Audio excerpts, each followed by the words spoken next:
Bonjour Muriel. Bonjour Olivia. Est-ce que tu peux me dire exactement comment tu pratiques? Je sais que tu fais des soins énergétiques, mais en fait ça va bien au-delà de ça. Moi quand je t'ai rencontrée, tu savais pas comment justement verbaliser tout ce que tu faisais parce que déjà il y avait peut-être pas autant de mots que ce qu'il y a besoin peut-être d'avoir, parce qu'il y a quelque chose de l'ordre d'une simplicité chez toi quand tu fais les soins énergétiques. Est-ce que tu peux me dire ce qui se passe quand on vient te voir en soins énergétiques? En fait, ce qui se passe, c'est que il y a un dépôt de la personne qu'elle ne s'autorise pas. Et en fait, c'est plus vibratoire qu'un soin énergétique. Donc, il y a un espace qui se reconnaît, en fait. Et chez la personne, immédiatement, ça la pose, en fait. J'ai beaucoup cherché à me former pour expliquer ce qui se passait, en fait. Parce que ça se passait tout simplement, j'ai découvert ça par hasard. Et plus j'ai essayé de comprendre ce qui se passait, et plus j'ai perdu ce qui se passait en fait. Parce qu'en voulant suivre quelque chose, ça ne le faisait pas en fait. C'est juste un état de présence qui fait rien, qui est juste là en fait.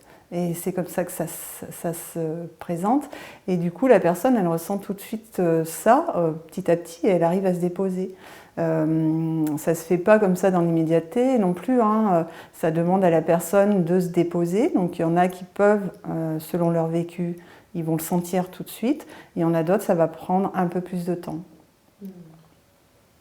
Du coup, les gens qui viennent te voir, ils sont en état d'épuisement, ils sont à côté de leur pompe, quelque part ils sont là, ils sont arrivés, ils ne savent même pas ce qu'ils ont peut-être, et ils viennent te voir et il y a ce soin avec toi. Ouais. En fait, quand ils viennent me voir, ils sont souvent dans un état émotionnel à fleur de peau. Ils ont un ras-le-bol de la vie, souvent aussi. Et ils se posent beaucoup de questions sur ce qui ne va pas chez eux non plus. Et ils sont épuisés souvent aussi énergétiquement. Enfin, ils sont à la limite des fois du burn-out. J'en ai même eu qui sont à la limite qu'ils ont perdu le goût de la vie, quoi. Et ce qui se passe... ils se déposent dans un endroit sécurisé déjà, et ça leur fait un bien fou. Et de se déposer déjà avec les mots aussi, mais c'est pas forcément les mots qui ont de l'importance, c'est plutôt d'être juste là pleinement. Et eux, en déposant leurs mots, finalement, au fil du temps, ils arrivent à se déposer.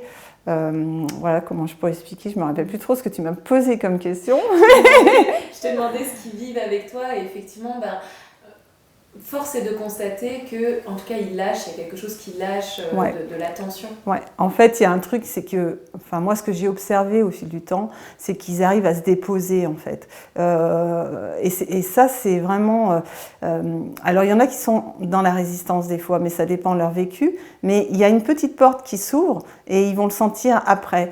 Des fois, il y a un émotionnel qui a besoin d'être évacué dans un premier temps, parce qu'il y a un trop-plein, en fait. Donc, c'est l'émotionnel qui va d'abord ressortir.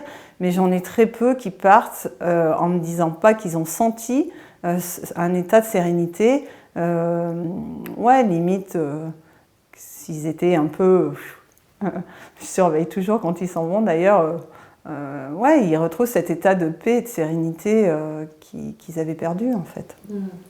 Et tout à l'heure en discutant, tu me disais, mais en fait, c'est juste qu'ils retrouvent leur état naturel, en fait, l'être que nous sommes. Ouais, c'est juste ça. Et donc en fait, ça leur fait goûter ça. J'ai mis longtemps à comprendre ça parce que j'ai voulu essayer d'atteindre. Et en fait, plus j'ai voulu me former et plus j'ai perdu ce truc. Alors que c'était là, il n'y a pas besoin de protocole, il y a juste besoin de se mettre en présence en fait et se laisser traverser par la vie, par la présence, par je ne sais pas trop comment on peut le nommer. Il peut y avoir plein de noms, chacun y met le nom qu'il veut. Moi, j'aime pas trop y mettre des noms parce que ça peut être enfermant selon les croyances de chacun. Mais moi, je dirais que le mieux, c'est de l'expérimenter parce que ça ne s'explique pas trop, en fait. Et je sais que... on parlait tout à l'heure et tu me disais, effectivement, lâcher les attentes, lâcher le protocole, ça veut dire que toi, en tant que thérapeute, tu dois vraiment te mettre dans un état de lâcher prise, donc il y a quand même quelque chose à faire, ou au contraire, enfin, parce que de dire à quelqu'un il ne faut pas avoir d'attente, c'est déjà presque un faire, quoi. Ouais. Ouais. En fait, ça m'a demandé beaucoup, parce que moi j'ai besoin de comprendre, et ben oui, c'est ne pas savoir et ne rien vouloir pour l'autre, si ce n'est, moi souvent je demande, je fais quand même un petit truc, je demande ce qui est juste et bon. Donc, et puis je laisse faire en fait. Même des fois je vais aller poser mes mains sans vouloir vraiment savoir pourquoi je la mets là. Des fois elle va vouloir rester plus longtemps, des fois j'ai un ressenti, des fois il y a je sais pas trop en fait. Alors oui, il y a peut-être de temps en temps une idée de protocole parce que la main on va la poser peut-être plus ici, plus là. Mais en fait, c'est pas se dire je vais la laisser longtemps ici, je vais la laisser. Non, c'est laisser faire en fait. Et plus il y a ça qui se laisse faire et pas vouloir pour l'autre quelque chose qu'on ne sait pas en fait. Même ne pas vouloir une amélioration, juste laisser faire en fait, laisser. Avec ma pratique, je me suis aperçue que c'était ça. Parce que quand je veux, si moi je veux quelque chose, ça ne fonctionne pas autant.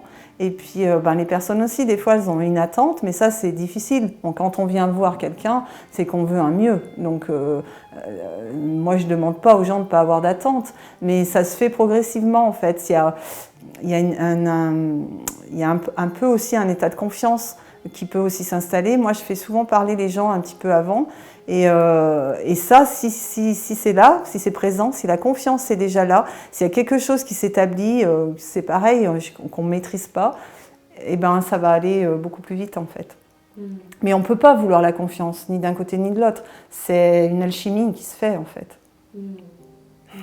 Ou pas, ou peut-être que c'est pas le moment, ou il peut y avoir plein de raisons. Le mental, il voudrait analyser tout ça, mais je ne cherche plus à analyser en fait. Merci.